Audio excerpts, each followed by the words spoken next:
Future Tamil நண்பர்களுக்கு வணக்கம்.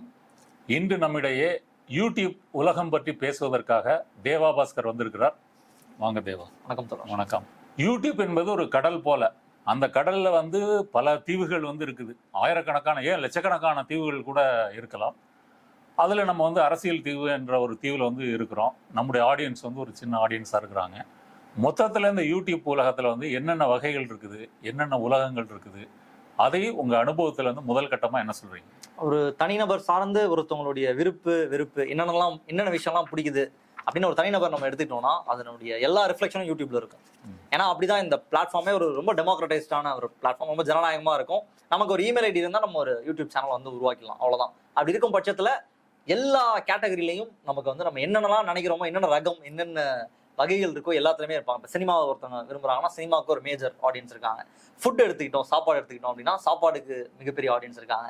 இல்லை ட்ராவல் எடுத்துக்கிட்டோம்னா ட்ராவலுக்கு ஒரு மிகப்பெரிய ஆடியன்ஸ். அதற்கான சேனல்ஸ் நான் சொல்கிறது தனித்தனியாக இண்டிவிஜுவல்ஸ் இல்லாமல், வியூவர்ஸ் இல்லாமல் சேனல்ஸே நீங்கள் கேட்ட கேள்வி கூட அதுதான்.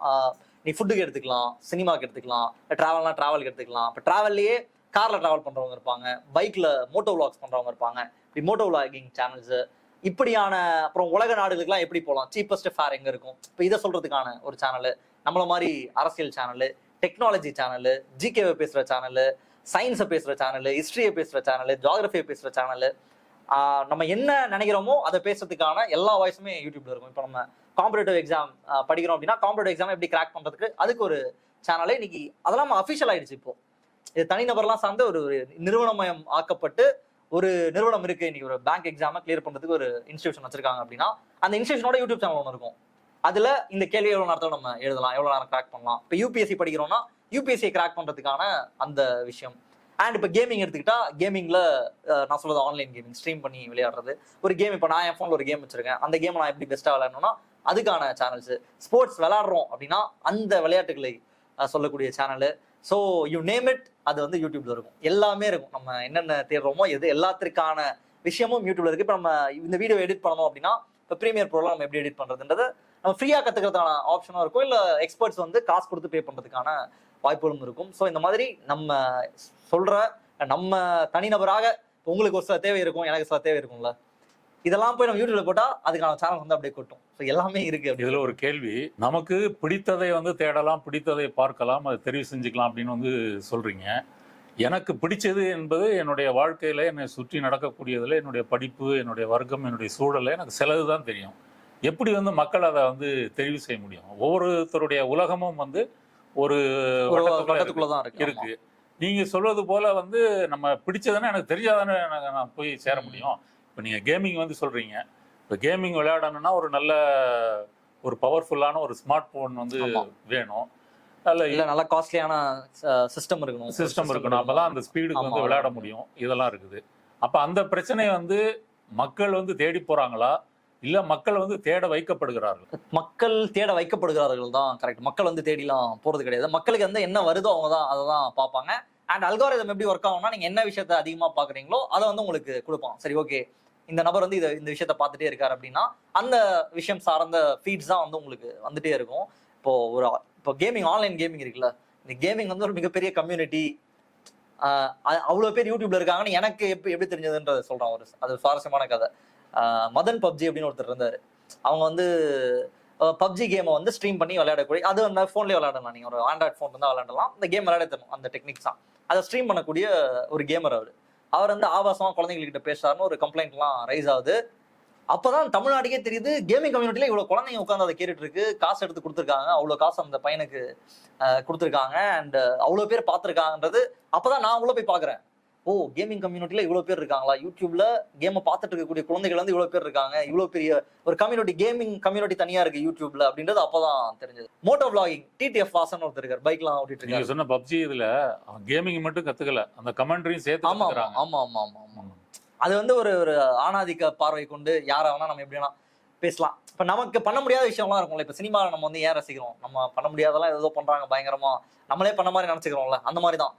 பயங்கரமா எல்லாருமே எடுத்துரிஞ்சு பேசுறாரு, எல்லாரையும் திட்டுறாரு, அதுவே ஒரு கெத்து அப்படின்ற மாதிரி தான் குழந்தை. அதனாலதான் அவர் பயங்கரமா சிக்கனாப்புல அவரு.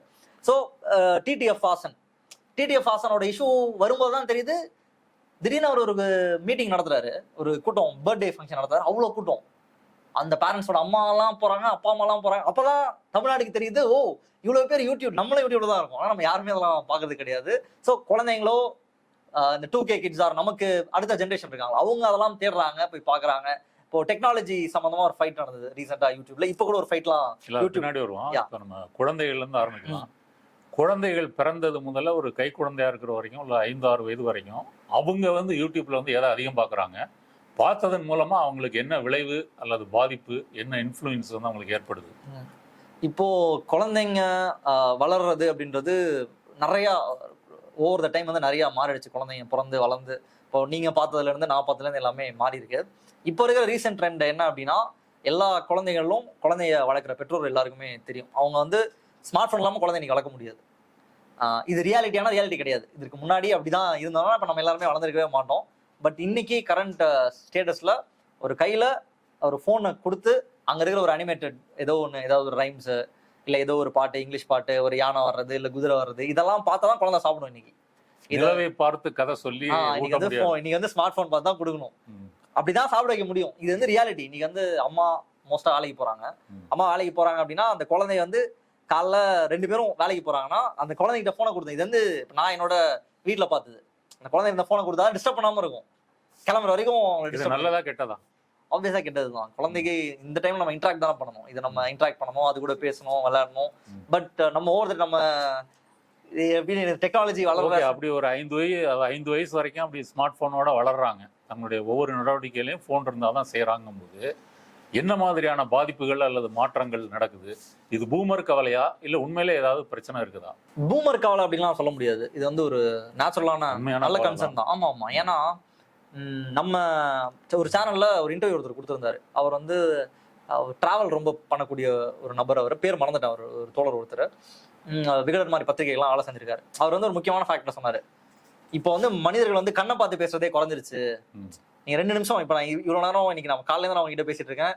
ஆனா அதிகம் நம்ம கண்ணை பார்த்து நான் பேசிருக்க மாட்டேன். நிறைய டைம் நான் போனை தான் பார்த்திருப்பேன். நானும் போன் அதிகமா யூஸ் பண்ணக்கூடிய ஒரு ஆள் தான். ஆப்வியஸா வந்து இது என்னன்னா நம்ம இது நான் பேசுறதே பூமர் மாதிரி தான் இருக்கும். என்னன்னா நம்ம உலகத்துல இருக்க எங்கெங்கயோ கனெக்ட் ஆயிருப்போம். பட் ரியாலிட்டியில நம்ம கனெக்ட் ஆகவே இல்லை. இப்போ நான் பேச்சுலர்ஸ் ரூம்ல இருக்கேன். இப்போ 4 ஃப்ரெண்ட்ஸ் சேர்ந்து தான் தூங்குவோம். நாங்கள் 4 பேரும் பேசிட்டு இருப்போம். ஆனா நாங்கள் 4 பேருக்குள்ள பேசிட்டு இருக்க மாட்டோம்.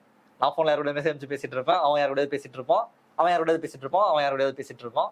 நாங்க 4 பேர் ஒரே ரூம்ல தான் இருப்போம். நாங்க எப்போ பேசிக்கிட்டோம்னா பேச மாட்டோம்.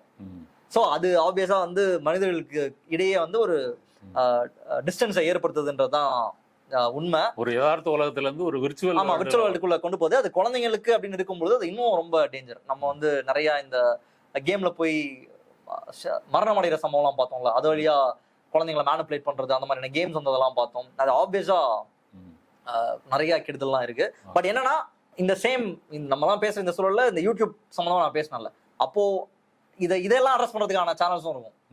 நீங்க எதை ஃபாலோ பண்ணலாம், எதை ஃபாலோ பண்ணக்கூடாது, என்ன உங்களுக்கு வேணும், ஃபிட்னஸ் வேணும், அதெல்லாம் ஒரு குழந்தைக்கு தெரியாது. ஆமா, குழந்தைக்கு அடுத்தது 2K கிட்ஸ் இருக்காங்க இல்லையா, அவங்க எதை அதிகம் பாக்குறாங்க? 2K கிட்ஸ் வந்து விளாக்ஸ் தான் எனக்கு தெரிஞ்சு மோஸ்டா. விளாக்ஸ் வந்து இன்னைக்கு ஒரு முக்கியமான கான்டென்ட். இன்னைக்கு உங்களுடைய பிரைவசிக்கு ஒரு வேலை இருக்கு. நீங்க உங்க பிரைவசியை வித்தீங்க அப்படின்னா அதை பாக்குறதுக்கு ஒரு கூட்டம் இருக்காங்க. என்னன்னா குடும்ப சண்டை யூடியூப்ல நடக்கும். இப்போ ஒரு குழந்தை பிறந்துச்சுன்னா முதல்ல அந்த குழந்தை போய் பாக்குறோமான்றதை தாண்டி அதை யூடியூப்ல இப்ப நம்ம எப்ப எடுத்து போடுவோம், கன்சீவ் ஆயிடுச்சுன்னா அதை எப்ப நம்ம சொல்ல போறோம், எல்லாமே கான்டென்ட் தான். இது ஒரு நார்மல் விஷயம் தானே. இதுக்கு மேல ஏன் வந்து அவங்களுக்கு 2K கிட்ஸுக்கு ஒரு இன்ட்ரெஸ்ட் வருது? ஒரு குழந்தை பிறக்கிறாங்க, கல்யாணம் பண்றாங்க, பிறந்த நாள் கொண்டாடுறாங்க, இல்லை டைவர்ஸ் பண்றாங்க, இது அவங்க சுற்றி இருக்கிற உலகத்துல பார்த்துட்டு தான் இருக்கிறாங்க. இது இப்ப யூடியூப்ல பார்த்து அவங்களுக்கு என்ன அதுல கிடைக்குது, என்ன டேஸ்ட்? முதல்ல வந்து அந்த நபர்கள் வந்து முதல்ல இருந்து வெறும் ஃபேமிலியா நடக்கிறத போட்டு அதனால வந்து ஆடியன்ஸ் போய் அதை பார்க்கறது இல்லை. இப்ப நான் சொல்ற நபர்கள் வந்து ஏதோ ஒரு இன்ஃபுளுசரா இருப்பாங்க. முதல்ல அவங்க வந்து ஒரு டிராவலரா இருக்கலாம், இல்ல பைக்கரா இருக்கலாம், ஒரு ஃபுட் பிளாகரா இருக்கலாம், இல்ல காமெடி பண்றவரா இருக்கலாம். இதெல்லாம் பண்ணிட்டே இருப்பாங்க. இப்ப இது வந்து அது கோமாளித்தனம் பண்ணா கூட தொடர்ச்சியா அந்த கோமாளித்தனத்தை பண்ணிட்டே இருப்பாங்க. ஒரு பாயிண்ட்ல அது பிடிச்சிரும் மக்களுக்கு. ஏதோ ஒரு பாயிண்ட்ல அது பிடிக்க செய்யுது. அது கோமாளித்தனம்ன்றது நான் லாஸ்டா சொல்றேன். மற்றபடி ஏதோ ஒரு வகையில அவங்க இன்ஃப்ளூயன்ஸ் பண்ணிட்டே இருப்பாங்க. தொடர்ந்து அந்த முகத்தையும் அவர் சொல்ற கதைகளையும் பார்க்க ஏதோ ஒண்ணு அவங்க மனசுல வந்து பதிஞ்ச பிறகு அவரை வந்து ஒரு அதுக்கப்புறம் அவங்க எல்லாத்தையுமே கண்டென்ட்டா மாத்துறாங்க. இன்னைக்கு வந்து ஃபுட் பிளாகரா ஒருத்தர் ஆரம்பிக்கிறாரு. ஃபுட்டை மட்டும் அவர் போட்டுக்கிட்டே இருக்காரு. அப்புறம் திடீர்னு அவங்க வீட்டுல ஒரு ஃபெஸ்டிவல் வருது. இன்னைக்கு எங்க வீட்டுல என்ன சமைக்கிறோம் தெரியுமான்றதை காமிக்கிறாரு. அப்புறம் வீட்டை காமிக்கும் போது அம்மாவை எல்லாரையும் காமிக்கிறாரு. அடுத்து அந்த குழந்தைங்களை காமிக்கிறாரு, அந்த குழந்தைங்க கூட கண்டென்ட்டை ரெடி பண்றாங்க. அதுக்கப்புறம் அந்த குழந்தைங்க வளர்றதெல்லாம் இப்போ கிட்டத்தட்ட ஒரு குழந்தைலாம் சின்ன வயசுல இருந்து பார்த்துட்டு பெரிய பொண்ணு ஆயிடுச்சு அந்த குழந்தைலாம். நான் யூடியூப்ல பார்த்தே அந்த குழந்தை அவ்வளவு பெருசா வளர்ந்துருச்சு. நம்மளும் டெய்லி பாக்குறதுனால நமக்கு ஏதோ அவங்க தொடர்பு இருக்க போலன்ற அளவுல நம்ம ரொம்ப அந்யோன்யமா ரொம்ப க்ளோஸ் ஆயிடுவோம் அவங்க கூட. ஸோ அவங்க வாழ்க்கையே கான்டென்ட்டா மாறிடுது. இதுல இருக்கிற கவர்ச்சி 2K கிட்ஸினுடைய யதார்த்த உலகத்துல இல்லையா? அங்கேயே நண்பர்கள் இருப்பாங்க, பைக்ல போவாங்க, வெளியூர் போவாங்க, அல்லது பேசிட்டு இருப்பாங்க, அரட்டை அடிப்பாங்க. அதுல கிடைக்காத ஒரு இன்பம், ஒரு மகிழ்ச்சி, சந்தோஷம் இதுல கிடைக்குதா? அதான் தொடர் ரியாலிட்டி எப்பயுமே கஷ்டமா தான் இருக்கும். இப்போ ஒரு விளாகரோ யாரோ ஒருத்தங்க ரியாலிட்டியை மட்டுமே காமிக்கிறாங்களான்னா கிடையாது. அவங்க கான்டென்ட்காக நிறைய விஷயங்களை ஏமாத்துவாங்க, அவங்களோட ஜாலியான டைம் மட்டும் தான் காமிப்பாங்க. ரியாலிட்டி அவங்க அப்படியே காமிக்கிறது கிடையாது. அது கொஞ்சம் மசாலாலாம் தூவி ஒரு வீடு அப்படின்னா அந்த வீட்டுல ஆப்வியஸா பிரச்சனை இருக்கும், உள்ளுக்குள்ள சண்டை இருக்கும், எல்லாமே இருக்கும். பட் அது எல்லாத்தையுமே அவங்க முகமா இருப்பாங்க. ஆமா, அவங்க ஒரு சந்தோஷமான விஷயத்த, ஒரு ஹாப்பியான சைடை மட்டும் தான் காமிக்கிறாங்க. அப்படி இருக்கும் பொழுது நம்ம பார்ட்டிசிபேட் பண்ற மாதிரி இருக்கும். அதை பார்க்கும்போது ஓகே, நம்ம வாழ்க்கையில துன்பங்கள் இருக்கு, பிரச்சனை இருக்கு. இப்போ விஜே சித்து விளாக்ஸ்னு ஒரு சேனல் இருக்கு. அது ஒரு 4 ஃப்ரெண்ட்ஸ் சேர்ந்து ஜாலியா ஊர் சுத்துறது, ஃப்ரெண்ட்ஸ்குள்ள கலாய்ச்சிக்கிறது எல்லாமே தான். இப்போ அதெல்லாம் பார்க்கும்போது எப்படி இருக்கும்னா, இன்னைக்கு நம்ம ரொம்ப பிஸியா இயங்கிட்டே இருக்கோம். நம்ம வேலைக்கு போறோம், சாப்பிட்றோம், தூங்குறோம். அதெல்லாம் பார்க்கும்போது நம்ம இப்படிதானே இருந்தோம், நம்ம இப்பெல்லாம் சுத்துவோம்ல, நம்ம இப்பெல்லாம் ஃபன் பண்ணிட்டு இருந்தோம்ல, அதெல்லாம் முடிஞ்சு போச்சுன்ற மாதிரி நம்ம ரிலேட் பண்ணிப்போம். அதனால அது இன்னும் கொஞ்சம் நமக்கு ரொம்ப டச் ஆகுது. அதனாலதான் அந்த விளாக்ஸ்க்கு இவ்வளோ ஃபேன்ஸ் இருக்கு. 2 கேள்வி இருக்கு. அந்த விளாக்ஸ் மூலமாக எப்போதும் தங்களை ஒரு மகிழ்ச்சியா இருக்கிறதா காமிச்சுக்கிறவங்க, அவங்க வாழ்க்கையிலையும் துன்பம், சிக்கல் இதெல்லாம் வரும். இப்போ ஆன்லைன்ல எப்படி ஒரு முகத்தை காமிச்சிட்டு இருக்கும்போது அவங்க ரியலா இஷ்யூஸ் ஃபேஸ் பண்ணும்போது என்ன பிரச்சனை வரும்? அதே போல பார்க்குறவங்க இந்த மாதிரி ஒரு மகிழ்ச்சியான உலகத்தை, ஒரு சுற்றுலா, இந்த மாதிரி சாப்பிட்றது, இதையே பார்த்துக்கிட்டு இருக்கிறாங்க. இவங்க உலகத்துலையும் வேலை நாளைக்கு கிடைக்கணும், வேலைக்கு நின்று போகலாம், சம்பளம் குறைவாக இருக்கும், வீட்டில் பல பிரச்சனைகள் இருக்கும், குடும்ப கடமைகள் இருக்கும். இதெல்லாம் எப்படி பேலன்ஸ் பண்றாங்க 2 பேரும்? இல்ல, அவங்கள பொறுத்த வரைக்கும் அவங்களுக்கு ரொம்ப கஷ்டம். ஆக்சுவலா அவங்களுக்கு பியர் பிரஷர் இருக்கு. உனக்கு என்னதான் குடிமுறை ஒரு கட்டத்துல உடைஞ்சு போவாங்க. ஆமா, ஆப்வியஸா. என்னன்னா இதுல ரொம்ப டெக்னிக்கலா ஒரு விஷயம் இருக்கு. என்ன அப்படின்னா, நான் அண்டர்ஸ்டாண்ட் பண்ணிட்டது, தப்பான மாற்றுக்கிறது இருந்தா யாராவது கூட கமெண்ட்ல கூட சொல்லலாம். என்ன விஷயம் அப்படின்னா, நீங்க ஒரு கண்டென்ட்ல நீங்க ஒர்க் பண்ணல அப்படின்னா, ஃபார் எக்ஸாம்பிள் இன்னைக்கு ஒரு அறிவில்லை உங்களுக்கு அந்த சப்ஜெக்ட்ல, நீங்க ஒரு பொலிட்டிக்கல் சப்ஜெக்ட் பேசுறீங்க அப்படின்னா மக்கள் நம்புவாங்க ஒரு அளவுக்கு. அதே மாதிரி ஜோக்கா வேணா பார்ப்பாங்க உங்களை, மற்றபடி சீரியஸா எடுத்துக்க மாட்டாங்க. இந்த விளாக்ஸ், ஃபேமிலி விளாக்ஸ் பண்றவங்க, வீட்டுல சமைக்கிறது, இதெல்லாம் போடுறவங்களாம் அவங்களுக்கு ஒரு தேக்கம் வந்துருது. இப்போ ஒரு பாயிண்ட்ல மக்கள் ஸ்டாப் பண்ணி போர் அடிக்குது. அது மக்களுக்கு ஒரு பாயிண்ட்ல நிறுத்திடுறாங்க. இப்போ ஜிபி முத்து இருக்காரு. ஜிபி முத்து இப்படின்ற லெவல்ல இந்த தேதியில இருக்கு, அவ்வளவு காசுன்ற லெவல்ல இருந்தாரு. இன்னைக்கு ஜிபி முத்து இருக்காரு, இன்னமும் யூடியூப்ல வீடியோ போட்டு தான் இருக்காரு. ஆனா யாருமே பாக்குறது கிடையாது. அப்படியே அந்த கிராஃப் ஃபுல்லா குறைஞ்சிருச்சு. மக்களுக்கு என்ன பண்ண போறாரு? போய் ஒரு லெட்டர் எடுத்து படிக்க போறாரு, ஏதாவது பேச போறாரு, அதெல்லாம் பார்த்தாச்சு. புதுசா எங்களுக்கு ஏதாவது கொடுங்க, அவ்வளவு மக்கள் நகர்ந்து வந்துட்டாங்க. அது ஒரு இடத்துல தேக்க நிலை அடைஞ்சிருது. வேறஸ் ஒரு விஷயத்துல ஒர்க் பண்ணி போடுறாங்க. ஒரு டெக்னாலஜினா இப்போ இந்த ஃபோன் நம்ம வாங்கலாமா வேணாமா, இந்த ஃபோன் இந்த சாம்சங் வாங்கலாமா வேணாமான்னு பேசக்கூடிய நபர் ரொம்ப கம்மியா ஆரம்பிக்கிறாரு. அந்த கன்சிஸ்டன்சி, அவர் போடுற எஃபர்ட், அவர் சொல்றதுல இருக்கிற உண்மைத்தன்மைலாம் மக்கள் கிட்ட போய் அவருக்கு ஜாஸ்தி ஆகிட்டே போகுது. இந்த 2 விஷயம் நடக்குது. நீங்க எதுவுமே இல்லாம இருக்கிறதெல்லாம் கண்டென்ட்டா மாத்துறாங்களே. என்னோட வாழ்க்கையை நான் கண்டென்ட்டா மாத்துறேன் அப்படின்னா, இப்போ குழந்தை பிறந்துச்சுன்னா அது ஒரு கண்டென்ட், திரும்ப அடுத்த குழந்தை பிறந்தா ஒரு கண்டென்ட், அவ்வளவுதான். அதுக்கப்புறம் ஒரு பாயிண்ட்ல நிறுத்திடுவாங்க அவங்க. ஆனா ஒரு விஷயத்துல ஒர்க் பண்ணி போடுறவங்க, பேசுறவங்க, அதை தொடர்ச்சியா இயங்கிட்டு இருக்கவங்க, கன்சிஸ்டன்டா மெயின்டைன் பண்ணிட்டு இருக்கவங்க, எல்லாருக்குமான ஆடியன்ஸ் இன்க்ரீஸ் ஆகிட்டே தான் போறாங்க. அவன்கிட்ட ஒரு கன்சிஸ்டன்சி இருக்கு, அவங்ககிட்ட ஒரு நேர்மை இருக்குன்ற லெவல்ல போறாங்க. ஸோ இந்த விளாக்ஸ் பண்றவங்களுக்கெல்லாம் ஒரு தேக்க நிலை வந்துடும் அப்படின்றது என் அண்டர்ஸ்டாண்டிங். நான் பார்த்துறவே என்னாலுமே பார்க்க முடியல. ஒரு பாயிண்ட் சொல்ற 2K கிட்ஸ் இதை தான் அதிகம் பார்க்கறாங்க தங்கள் வாழ்க்கையில. ஆனா ரொம்ப முக்கியமா அந்த நபர்கள்லாம் இந்த காலேஜ் கெஸ்டா வருது, சீஃப் கெஸ்டா வருது, இவங்க ரீல்ஸ் போடுறவங்க, அவங்க ஒரு கட்டத்துல இதை கடந்து போவாங்களா, இல்ல அந்த டேஸ்ட்லயே டிராவல் பண்ணுவாங்களா? 2K கிட்ஸ் சத்தியமா கடந்து போயிடுவாங்க. அதெல்லாம் ஒரு பாயிண்ட் வரைக்கும் தான். அது என்னடா சும்மா டான்ஸ் ஆடினா, பாட்டு பாடினா அவ்வளவுதான். அது ஒரு கொஞ்ச நேரம் பார்க்கலாம். நீ அதுல அடுத்து என்ன பண்ண போற?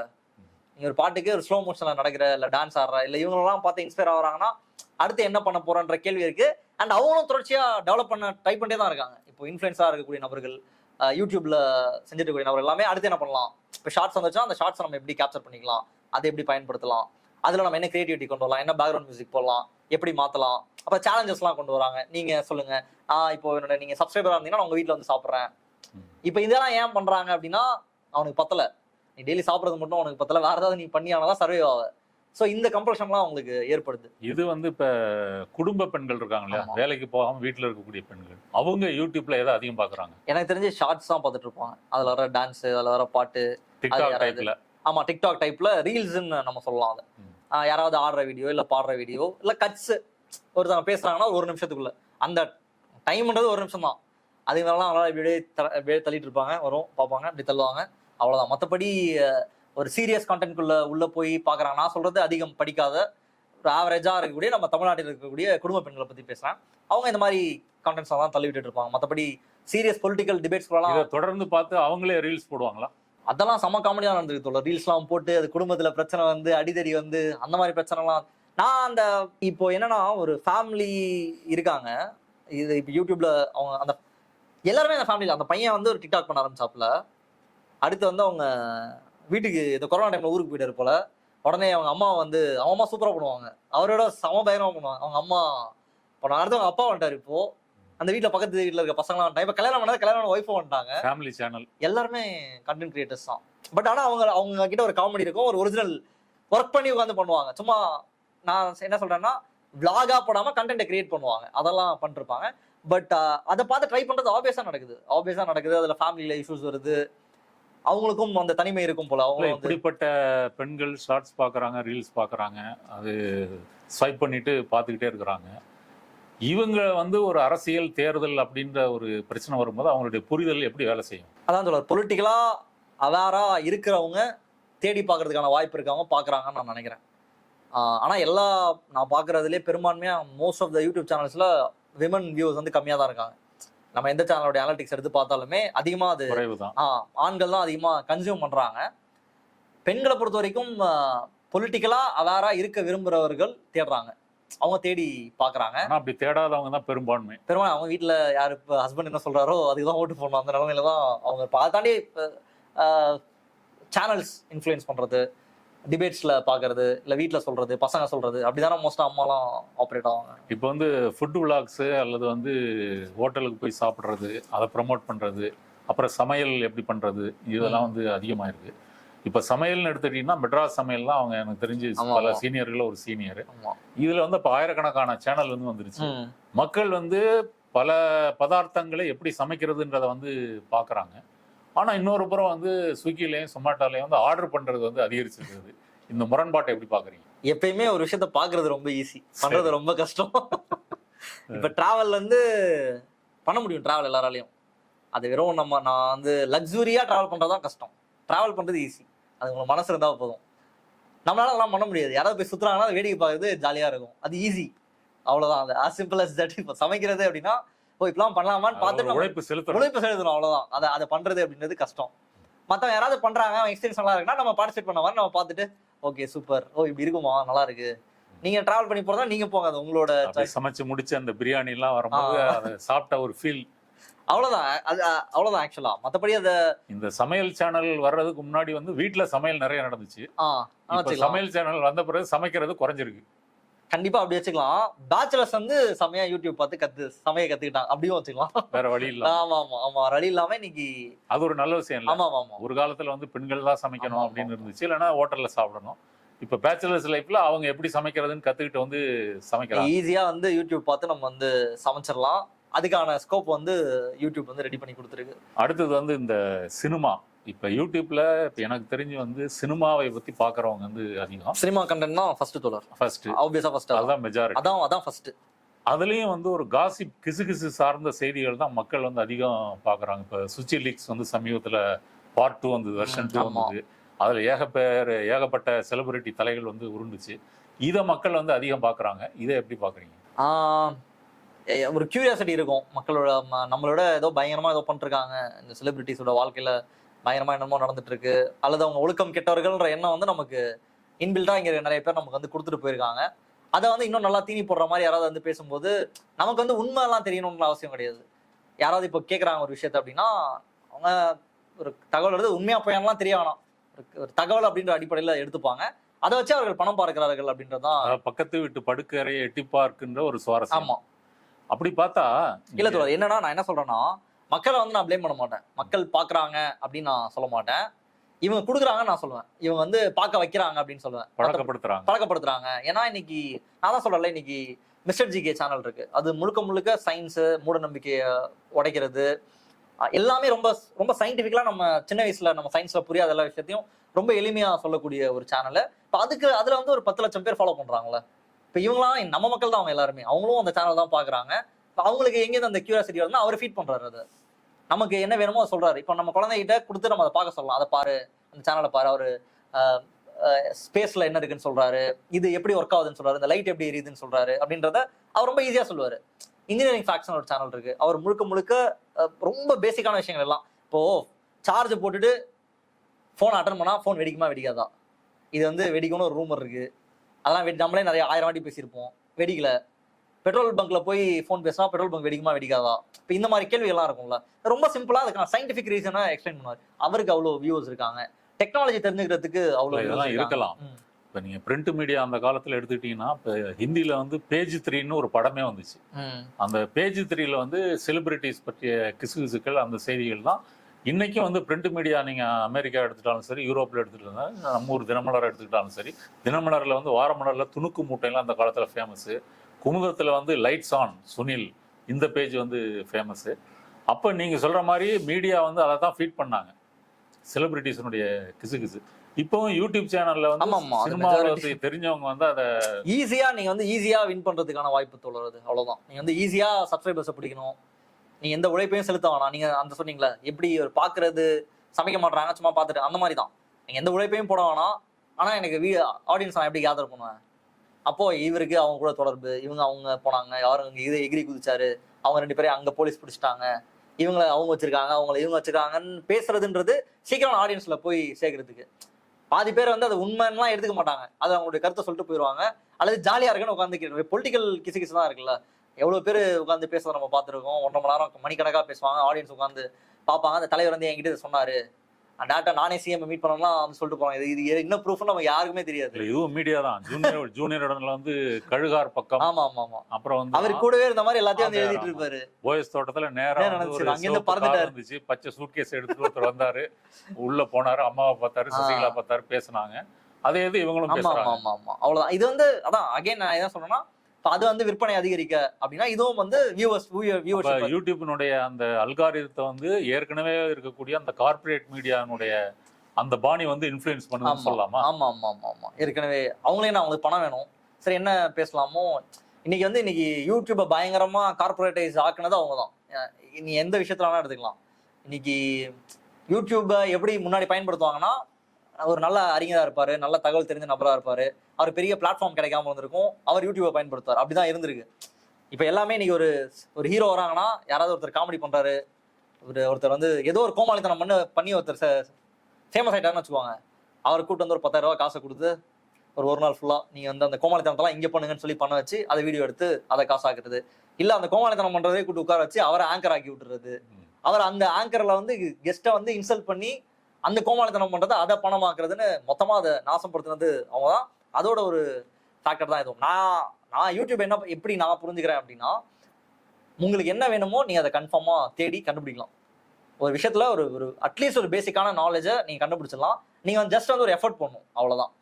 நீங்க சொன்னீங்களா இந்த சாப்பிட்றது, அதுல திரும்ப இன்னொரு முக்கியமான பாயிண்ட் என்னன்னா, இன்னைக்கு லிட்ரேச்சருக்கான சேனல்ஸும் இருக்கு. நல்ல புக்ஸ் ரெஃபர் பண்ற சேனல், லிட்ரேச்சருக்கான சேனல்ஸ், இப்போ அந்த மாதிரி சேனல்ஸும் யூடியூப்ல தான் இயங்கிட்டு இருக்கு. வேர்ல்டு சினிமா பத்தி நம்ம இப்ப நான் பார்த்த முக்காவாசி படம், City of Gods, Amores Perros, Babel, the way ஹோம்னு ஒரு கொரியன் படம், இது எல்லாமே நான் யூடியூப்ல தான் பார்த்தேன்.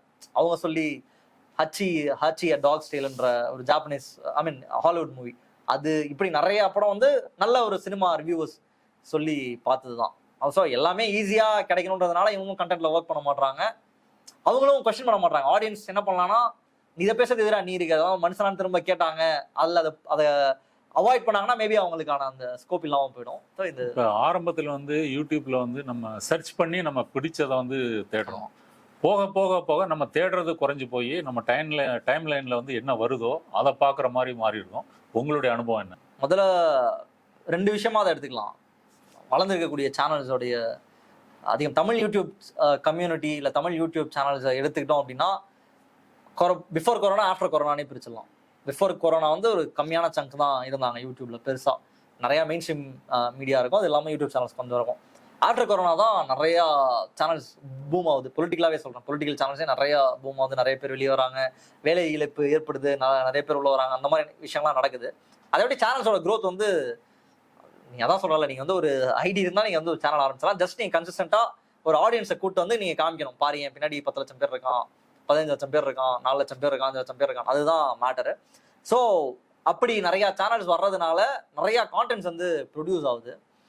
அது சம்பந்தமா நீங்க தேடி போறது அப்படின்றது வந்து ஏன் கம்மியானா, நிறைய உங்களுக்கே ஒரு அலுப்பு கூட ஏற்பட்டிருக்கலாம். என்ன இவ்வளோ இருக்கு, அது இருக்கு, எவ்வளவு தேடுறது, ஆயிரக்கணக்கில் இருக்கு, அந்த மாதிரி விஷயம் கூட இருக்கலாம். ஸோ நீங்க தேடி போறது அப்படின்றது ஏன் குறைஞ்சிருக்குன்னா, அவ்வளோ சேனல்ஸ் வந்துருச்சு, உங்களுக்கே ஒரு சலிப்பு ஏற்பட்டிருக்கும், இல்ல வேற சோர்ஸ் வந்துருச்சு, நீங்க ஸ்பாட்டிஃபைல போய் கேட்கலாம், இல்ல வேற எதுலையாவது போய் கேட்கலாம், அந்த மாதிரி ஃபேக்டர்ஸ்னால அது குறைஞ்சிருக்கும் அப்படின்னு நான் நினைக்கிறேன். மற்றபடி இப்ப யூடியூப்ல வந்து அரசியல் சேனல்ஸ் வந்து நடத்துறாங்களே, பொலிட்டிக்கல் சேனல்ஸ், அவங்களுடைய பிரச்சனைகள் வந்து என்ன? பொலிட்டிக்கல் சேனல்ஸ்க்கான பிரச்சனை அப்படின்னா, முதல்ல கம்பீட் பண்றது ரொம்ப கஷ்டம். இங்க இன்னைக்கு சினிமா போடுற ஒரு சேனல் கூட, விஜய் நீங்க என்ன பண்ணாரு தெரியுமா, நீங்க ஷூட்டிங் ஸ்பாட்ல நடந்தது என்ன தெரியுமா அப்படின்னு ஒன்று நடக்குதுன்னு வச்சுக்கோங்களேன். ஆன்டி நீட் சம்மந்தமா, நீட் சம்மந்தமா இங்கே ஒரு இஷ்யூ நடக்குதுன்னு வச்சுக்கோங்க. ஆடியன்ஸ் வந்து விஜய் நீங்க என்ன பண்ணாருன்றது தான் ஆடியன்ஸு. நீட்ன்றது நம்ம வந்து அடிச்சுப்போம், ஐயோ நீட் சம்மந்தமா ஒரு பெரிய பிரச்சனை வந்துருச்சு, அந்த ஃபெடரலிசம்க்கு அகேன்ஸ்டா ஒரு பெரிய பிரச்சனை வந்துருச்சு, டைரக்டா நம்ம வேலை நேரத்தை குறைச்சிடுறாங்களே, இந்த மாதிரி டைரக்டா மக்களோட வயிற்றுல அடிக்கிற பிரச்சனை வந்து இருக்கும். அதை வந்து நம்ம இந்த காம்படிஷன்ல சேல் பண்றதுன்றது பயங்கர கஷ்டமா இருக்கும். எப்படி சொல்றது, ஒரு அன்ஹெல்தியான ஒரு பொருளை விற்கிறதுக்கும் ஒரு ஹெல்தியா ஒரு பொருள் இருக்கும், உடலுக்கு ரொம்ப நல்லதுடா அப்படின்னும் போது வாங்காம போய் அதை வாங்கிட்டு இருப்பாங்களா, அந்த மாதிரி தான். பட் நம்ம அதுதான் காம்படிஷன், நம்ம அந்த காம்படிஷனை சர்வை பண்ணி தான் அவனை ஏதோ ஒரு வகையில அவங்களுக்கு போய் கொடுக்கணும். நம்ம அதுதான் ஃபீல்டா மாறி போச்சு, நம்ம அதை தடுக்கவே முடியாது. அதான் அவங்க மக்களுடைய வாழ்வாதார பிரச்சனைய பேஸ் பண்ணி நம்ம பேசிட்டு இருப்போம். அது வந்து என்னென்ன நடந்துட்டு இருக்கு, யார் அவங்கள தப்பா இன்ஃப்ளூயன்ஸ் பண்றா, எந்த அரசியல் வந்து சரி, யாரு நல்ல பொலிட்டிக்ஸை கொடுக்குறாங்க, எதை மக்கள் ஃபாலோ பண்ணுன்றதை நம்ம ஏதோ ஒரு வகையில கடத்திட்டு இருக்கோம். பட் அதுக்கும் அவங்க லைஃப்க்கும் எந்த சம்மந்தமும் இல்லைன்னு நினைக்கிறாங்க. ஆனா ஒரு சினிமா ஹீரோ லைஃப்ல நடக்கிறது, அம்பானி கல்யாணத்துல நடக்கிறது, அங்க போட்டு வர ட்ரெஸ்ஸு, அந்த வாட்ச் 1 கோடியா இல்லையா, அதை வந்து அவங்களுக்கு ரொம்ப க்ளோஸா நினைக்கிறாங்க. அந்த கல்யாணம்ப்பா எப்படி பண்றான், எவ்வளவு காசு வச்சு பண்றான், விஜய் கீழே விழுந்துட்டாரு, அஜித்துக்கு வந்து அடிபட்டுருச்சுன்றது அவங்களுடைய வாழ்க்கையை பாதிக்கிற பிரச்சனையா தள்ளி வச்சிருக்காங்க யாரோ. ஸோ அதனால அதோட போட்டி போடுறது ரொம்ப கஷ்டம். அது ஆப்வியஸா நீங்க வந்து நான் என்னோட வீட்டில் இருக்க ஒரு பையன்ட்டையோ யார்ட்டையோ போய் பேசுறேன் அப்படின்னா, அவனுக்கு ஆப்வியஸா தெரிஞ்சிருக்காது பொலிட்டிக்கல் சேனல்ஸ்லாம், அது யாருன்னு தான் கேட்போம். இத்தனை வருஷமா அந்த மக்களுக்காகவே இயங்கி இருப்பாரு. ஒரு 100 பேர் இருக்கிறாங்கன்னு வச்சுங்க, பெர்சன்டேஜ் அடிப்படையில் பொலிட்டிக்கல் சேனல்ஸ் பார்க்குறவங்க எத்தனை பெர்சன்டேஜ் உங்க அனுபவத்தில்? என் அனுபவத்தில் 10% இருப்பாங்க. 10%? 10 வந்து ரொம்ப அதிகம். ஓகே, நான் ரொம்ப யோசிச்சு சொல்றேன் எவ்வளவு பேர். இப்போ நான் என்ன ஐடென்டிஃபை பண்ணதுல வச்சு நான் கேட்குறேன், என்ன நோட்டீஸ் பண்ணதுல வச்சு நான் அதுலயும் கூட இந்த அரசியல் சேனல் பாக்குறவங்க அவங்களுடைய ஏஜ் குரூப் வந்து ஒரு 35+ வச்சுக்கலாமா? ஆமா ஆமா, 35 டு யங்ஸ்டர்ஸை பொறுத்த வரைக்கும் தோழர், நான் அண்டர்ஸ்டாண்ட் பண்ணிக்கிறது வாலண்டியரா இன்ட்ரெஸ்ட் இருக்கும்ல சிலருக்கு, அரசியலா கத்துக்கணும்னு நினைப்பாங்களே, அரசியல் என்னன்றது கியூரியாசிட்டி இருக்கும்ல, அவங்க மட்டும் தான் பார்ப்பாங்க. அரசியல் சம்பந்தமா கியூரியாசிட்டி இல்லை அப்படின்னா அவங்க கிட்ட நம்ம போய் சேரவே மாட்டோம். நம்ம போய் சேர்றதுக்கு ரூட்டே கிடையாது நம்ம. மற்றபடி இல்ல, அவங்களுக்கு பிடிச்ச மாதிரி பிடிச்ச மொழியில இளைஞர்கள்ட்ட வந்து நம்ம வந்து அரசியலை கொண்டு போக முடியலையா, இல்ல அப்படி எதுவும் பிரச்சனை இருக்கா? ஆமா இருக்கு. ஆமா ஆமா ஆமா, பிடிச்ச மாதிரி கொண்டு போக முடியல. ஏன்னா சவுக்கோட வீடியோ நான் நிறைய பேர் பேசி பார்த்துருக்கேன்.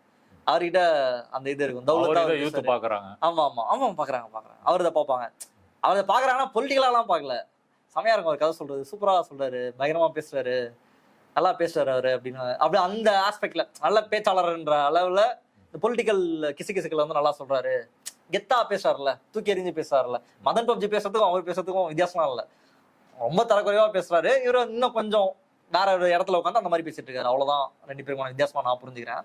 அந்த மாதிரி பேசுறாரு. சின்ன பசங்களாம் எப்படி பாக்குறாங்களோ அந்த மாதிரி இந்த பசங்க வந்து நல்லா தடாலடியா பேசுறாரு, மிரட்டுறாரு, உருட்டுறாரு, அதெல்லாம் நம்ம வந்து பார்க்கணும். ஸோ அந்த லாங்குவேஜ்ல அடிச்சு பேசுறாரு, இதுதான் சரின்னு பேசுறாரு, அப்போ அது சரியா தானே இருக்கும் அப்படின்ற மாதிரி கொஞ்சம் வந்து யூடியூப் வந்து ஒரு கலர்ஃபுல்லான வேர்ல்டு வந்து காமிக்குது. இப்போ டிடிஎஃப் வாசன் எடுத்துட்டீங்கன்னா காஸ்ட்லியான பைக்கு வீலிங்லாம் போறாரு. இப்போ இதை பார்த்துட்டு வந்து ஒரு நடுத்தர வர்க்க குடும்பத்தை சேர்ந்த ஒரு மாணவன் இளைஞன், அவனுக்கு வந்து டிரைவிங் லைசன்ஸ் வாங்குற வயசு கூட வந்து இருக்காது, அவன் வந்து தன்னுடைய அப்பாட்ட அம்மாட்ட வந்து சண்டை போட்டு வந்து ஒரு காஸ்ட்லியான பைக் வாங்குறது, இந்த மாதிரி சம்பவங்களையும் நம்ம வந்து கேள்விப்படுறோம். இது நடக்குது. ஆக்சுவலா டிடிஎஃப் பார்த்தே நிறைய நடந்திருக்கு தமிழ்நாட்டுல. இது வந்து ஒரு உதாரணமான நடந்துட்டு இருக்கு. இப்ப பூனால வந்து நம்ம வந்து பார்த்தோம், ஒரு பையன் வந்து கார்ல ஓட்டிட்டு போய் வந்து இடிச்சு வந்து கொள்றான். அந்த ஓட்டுற வயசே வந்து இல்லை. இந்த மாதிரி வந்து ஒரு பேட் இன்ஃப்ளூயன்சர்ஸா இருக்காங்க இல்லையா, இவங்கள்ட்ட இருந்து நம்ம இளைஞர்களே குழந்தைகளே எப்படி பாதுகாக்கிறது? பேட் இன்ஃப்ளூயன்ஸ் வந்து நிறைய இருக்கு தோழர். ஆப்வியஸா வந்து ரொம்ப நிறைய இருக்கு. நான் சொல்றது நம்ம கற்பனையே பண்ண முடியாத அளவுக்கு பேட் இன்ஃப்ளூயன்ஸ் வந்து ரொம்ப நிறைய இருக்கு. சோஷியல் மீடியாவில் அந்த மானிட்டர் பண்ணுற வயசு வரைக்கும் நம்ம மானிட்டர் பண்ணி தான் ஆகணும். அதை கொடுக்குறது, அதை ஹேண்டில் பண்ணுறது அப்படின்றது இப்போ யார் வேணா குழந்தைங்கிட்ட போய் எப்படி வேணா பேசலாம், எப்படி வேணா மேனிப்புலேட் பண்ணலாம், தப்பாக கைட் பண்ணலாம், என்ன வேணா நடக்கலாம். ஸோ என்னோட பாயிண்ட் ஆஃப் வியூவில் நான் எப்படி சொல்கிறேன்னா, அந்த குழந்தைங்களுக்கு எந்த டைமில் நம்ம ஃபோன் கொடுக்குறோம். இப்போ ஸ்கூல் படிக்கிற பசங்களாம் ஃபோன் வச்சுருக்காங்க, நிறைய பேர் தனியாக பர்சனலாக ஃபோன் வச்சுருக்காங்க. அதெல்லாம் அலோவ் பண்ணுறது வந்து ஒரு சமூகமாக அது சரியான்றதை நம்ம யோசிக்கணும். ஒரு பேரண்டல் அட்வைஸ் இருக்கிற வயசுல நம்ம ஃபோனை கொடுக்குறது, அவங்கள ஃபோன் பார்க்க வைக்கிறது, அவங்க இண்டிவிஜுவலாக அதை ஹேண்டில் பண்ண விடுறதுன்றது ரொம்ப டேஞ்சர் தான். ஏன் டேஞ்சர்னா, அவங்க தப்பாக போயிடுவாங்க அப்படின்றத தாண்டி தப்பாக இருக்காங்களோ அவங்கள டார்கெட் பண்ணுறதுக்கான வாய்ப்பு வந்து ரொம்ப நிறையா இருக்குது. ஸோ அந்த பேட் இன்ஃப்ளூயன்ஸை பேரண்டல் மானிட்டரிங்கில் தான் நம்ம கண்ட்ரோல் பண்ணணும். அண்ட் காலேஜ்லாம் போயிட்டாங்க அதுக்கப்புறம்னா அவங்களே அடுத்த ஒரு 5-6 வருஷத்தில் அவங்களுக்கே ஒரு தெளிவு வந்து கிடச்சிரும். ஓரளவுக்கு நம்ம எப்படி எதை பார்க்கணும், எதை பார்க்க வேணாம், எதை நம்ம ஃபாலோ பண்ணணும் அப்படின்றது. ஆனால் அதெல்லாம் நம்ம கண்ட்ரோல் பண்ணலன்னா நடந்துட்டு இருக்கக்கூடிய இஷ்யூஸ்லாம் வந்து ரொம்ப ஜாஸ்தியாகிட்டே தான் போகும். ரொம்ப இன்னும் நம்ம கற்பனைக்கு அப்பாற ரொம்ப இந்த டிப்ரெஷன் ஆகும். இன்னைக்கு வந்து எல்லா குழந்தைங்களும் டிப்ரெஷன் சொல்கிறாங்க. இந்த டிப்ரெஷன் எங்கேருந்து வருதுன்னா, ஏதோ ஒரு வகையில் இதுக்கும் அதுக்கும் ஒரு தொடர்பு இருக்குது. நம்ம வந்து ஒரு சமூகமாக இயங்காமல் தனித்தனியாக இருக்கிறதுலேருந்து எல்லா விஷயமும் இதில் அடங்கி இருக்கு. அந்த மாதிரி சமூக சிக்கல் வந்து புதுசாக நமக்கு வரும். இதில் இந்த மாதிரி நம்ம தனித்தனியாக செக்ரிகேட் ஆகி பிரிஞ்சுட்டே போகிறோம் அப்படின்னா பிரச்சனைகள் வந்து ரொம்ப ரொம்ப புதுசாக உருவாகும். நம்மளால அதை டீல் பண்ணவே முடியாது. அந்த மாதிரி நிறைய பிரச்சனை நம்ம பார்த்துட்டு இருக்கோம்ல. என்னென்னமோ கொடூரமாக நடக்கிற கொலை, ரொம்ப புதுசாக நடக்கிற கொலை, ஆர் இதெல்லாம் சமூகத்தில் நடக்குதான் நம்ம பயப்படுற விஷயம்லாம் நடக்க ஆரம்பிச்சு. இதெல்லாம் இதோட விலை பயன் தான் நினைக்கிறேன். ஆமா ஆமா. ஒரு பறவை பார்வையில் வந்து யூடியூப் உலகத்தை வந்து பார்த்துருக்குறோம். இப்போ நீங்கள் சொன்னதுலேருந்து எனக்கு தோன்றது என்னென்னா, நம்மக்கிட்ட வந்து ஒரு திறமை இருக்கும், ஒரு ஆர்வம் இருக்கும், ஒரு ரசனை இருக்கும். அந்த துறை சார்ந்து நம்ம ரசனையை வந்து மேம்படுத்தி கொள்வது, அது அரசியலாக இருக்கலாம், சினிமாவாக இருக்கலாம், அல்லது வந்து ஒரு டெக்னாலஜி சம்மந்தப்பட்டதாக இருக்கலாம். அந்த ரசனையை மேம்படுத்தி கொள்வதற்கு யூடியூப்பை வந்து நம்ம வந்து பயன்படுத்தி கொள்ள முடியும். அதற்கான வாய்ப்புகள் இருக்கிறது. அதை விட்டு நம்ம ஒரு அர்த்தமற்ற முறையில் வந்து பொழுதை வந்து கழிப்பதற்கும் வீணாக்குவதற்கும் அதுக்கும் வந்து வாய்ப்பு இருக்கிறது. எது அப்படின்றத வந்து மக்கள் தான் யோசிச்சு முடிவு செய்யணும். இவ்வளோ நேரம் வந்து உங்களுடைய அனுபவத்தோட வந்து சுவாரஸ்யமாக தகவல்களை பகிர்ந்தமைக்கு நன்றி. தேங்க்யூ தோழர். ஆக்சுவலாக நான் சொன்ன அந்த பாயிண்ட்டை கரெக்டாக நீங்கள் புரிஞ்சுக்கிட்டீங்க. ரெண்டுக்குமே வாய்ப்பு இருக்குது. எதை பயன்படுத்திக்கோன்றதான் என்னுடைய கருத்து. வாய்ப்புக்கு ரொம்ப நன்றி தோழர். நன்றி. சாரி தோழர், வாய்ப்புக்கு நன்றி.